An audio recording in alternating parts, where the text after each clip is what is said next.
Tegak, udah. Basmalah.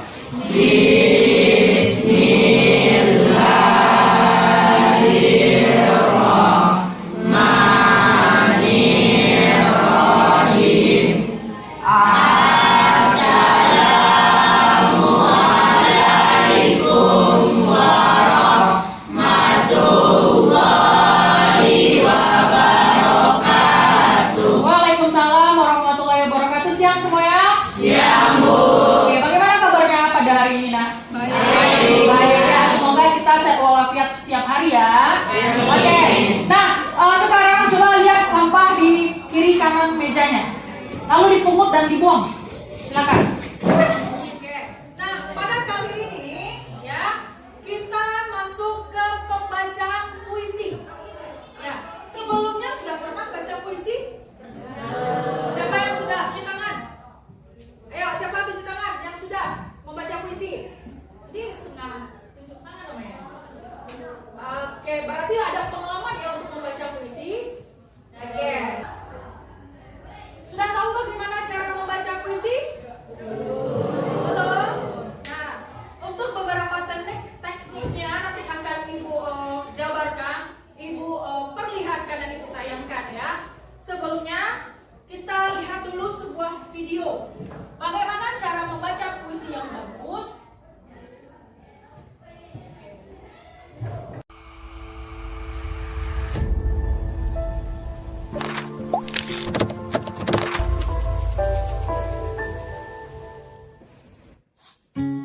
Assalamualaikum warahmatullahi wabarakatuh. Salam sejahtera untuk Ananda Ibu semuanya. Pada kesempatan kali ini, Ibu akan membahas materi pembantaian 6 jenderal, 1 perwira, 6 jam dalam 1 malam, mati di lubang tak berguna, tak ada dalam perang Mahabharata, bahkan di sejarah dunia, hanya di sejarah Indonesia. Aku, seorang petani Bojong Sari, menghidupi mimpi dari padi yang ditanam sendiri. Kesederhanaan panutan hidup, dapat untung dilipat dan ditabung. 1974, tanah air yang kucinta berumur 29 tahun. Waktu yang muda bagi berdirinya sebuah negara. Lambang Garuda, dasarnya Pancasila, Undang-Undang 45. Rajut banyak.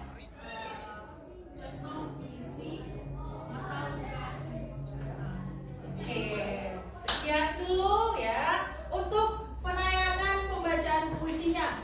Kira-kira sudah terbayang bagaimana cara kita membacakan puisi? Ini tergantung puisinya ya. Anda mau puisi perjuangan, puisi cinta, puisi sedih, itu tergantung dari isinya. Ya, ketika Anda sudah mengetahui dan memahami isi puisi tersebut, Anda bakal tahu gestur tubuh yang akan Anda performkan nantinya. Tapi untuk contoh puisi tadi bisa seperti itu nanti. Bisa ya kalau kita berlatih ya. Terus setelah itu Ibu mau membagikan kelompok ya. Ada 6 kelompok dan kita akan berhitung ya. Dimulai dari Ananda Akil. Silakan Nak.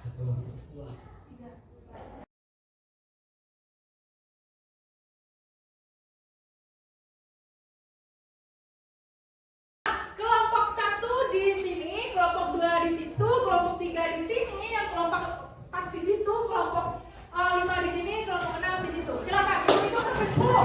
1, 2,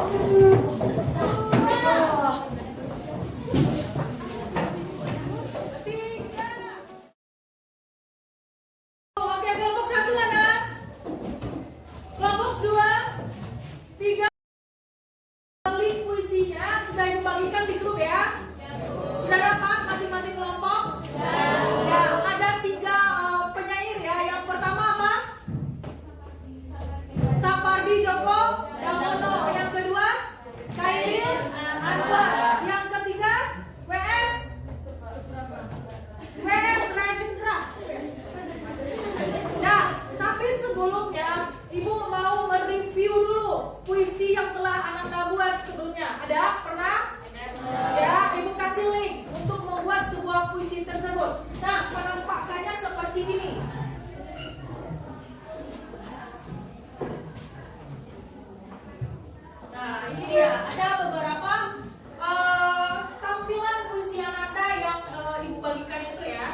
aplikasinya. Ini seperti ini aplikasi yang gampang.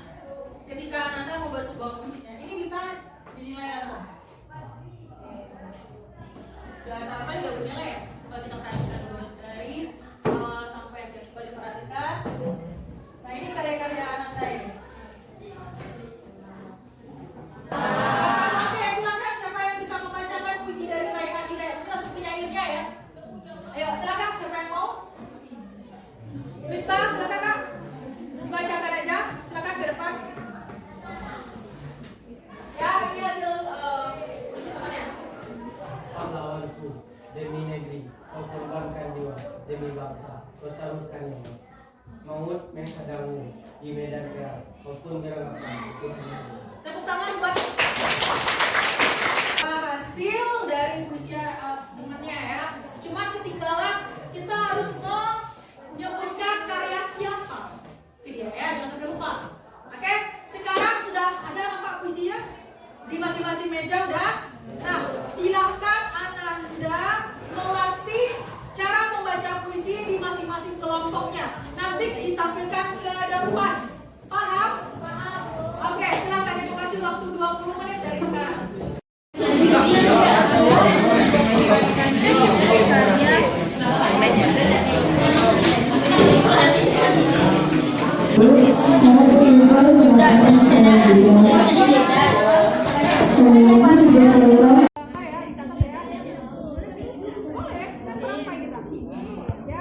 Makanya dilatih dari sekarang. Yang mana yang mau ada satu hari?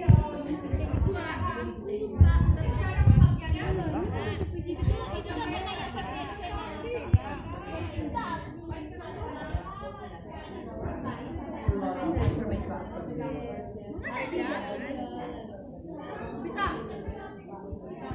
Ini gimana udah bisa?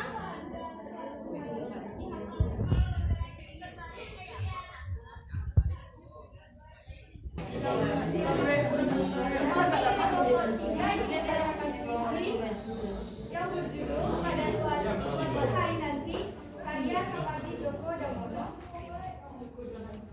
Selamat menyaksikan. Pada suatu hari nanti, karya Sapardi Djoko Damono. Pada suatu hari nanti, jasadku tak akan ada lagi, tapi dalam bait-bait saja ini. Kau takkan kurelakan sendiri. Pada suatu hari nanti, suaraku tak terdengar lagi. Tapi di antara larik-larik sajak ini, kau akan tetap kusiasati. Pada suatu hari nanti, Impianku pun tak terkenal lagi. Namun di sela-sela sejak ini, kau tak akan letihnya ku cari. Sekian dari kami, sampai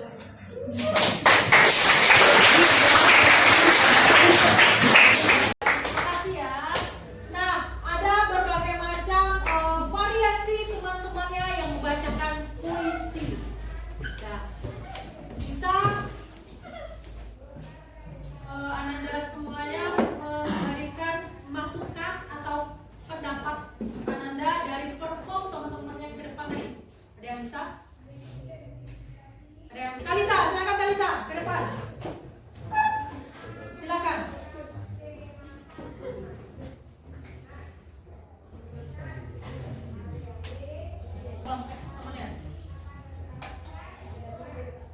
menurut saya, kelompok saya kurang memuaskan tapi memuaskan.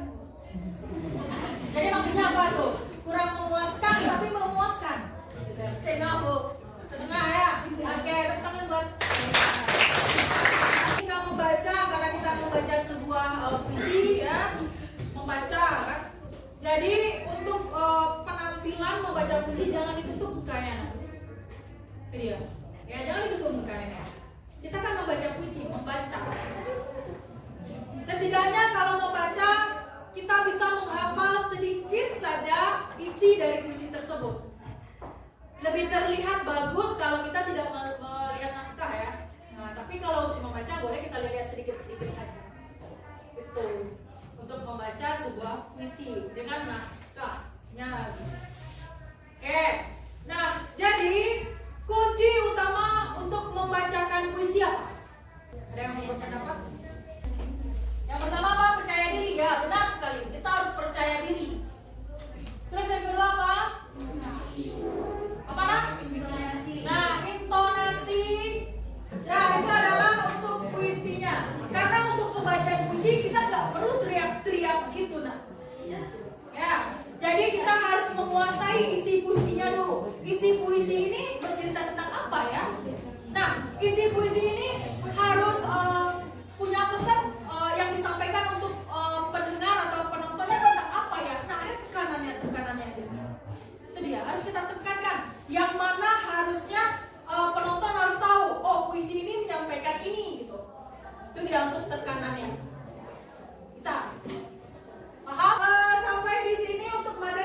mungkin ada yang bagus gitu ya. Silahkan dicoba ya nak ya.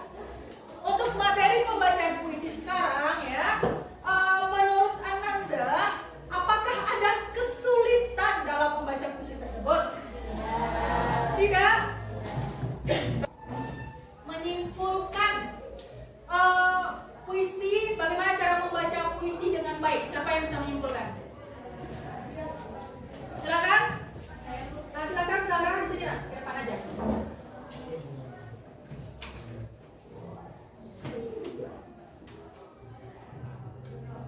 Baiklah, saya akan menyimpulkan dari pembelajaran puisi yang telah kita pelajari beberapa waktu tadi.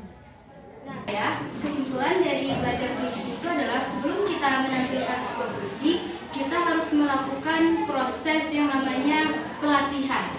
Nah, di pelatihan ini kita harus mengetahui bagaimana vokal yang akan kita bawakan pada saat kita tampil untuk menyampaikan puisi. Yang kedua yaitu kita harus menyesuaikan ekspresi atau kita berlatih secara sepenggal demi sepenggal agar pada saat tampil kita tidak ragu-ragu atau kita tidak kayak kebingungan gitu dalam menyampaikan sebuah puisi yang akan kita sampaikan. Ini dari saya cukup sekian, terima kasih. Oke, tepuk tangan buat Kak.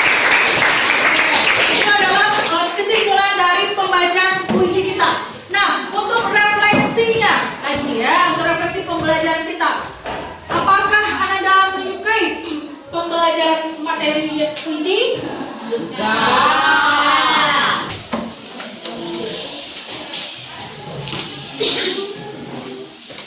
Baiklah, saya akan Merefleksi.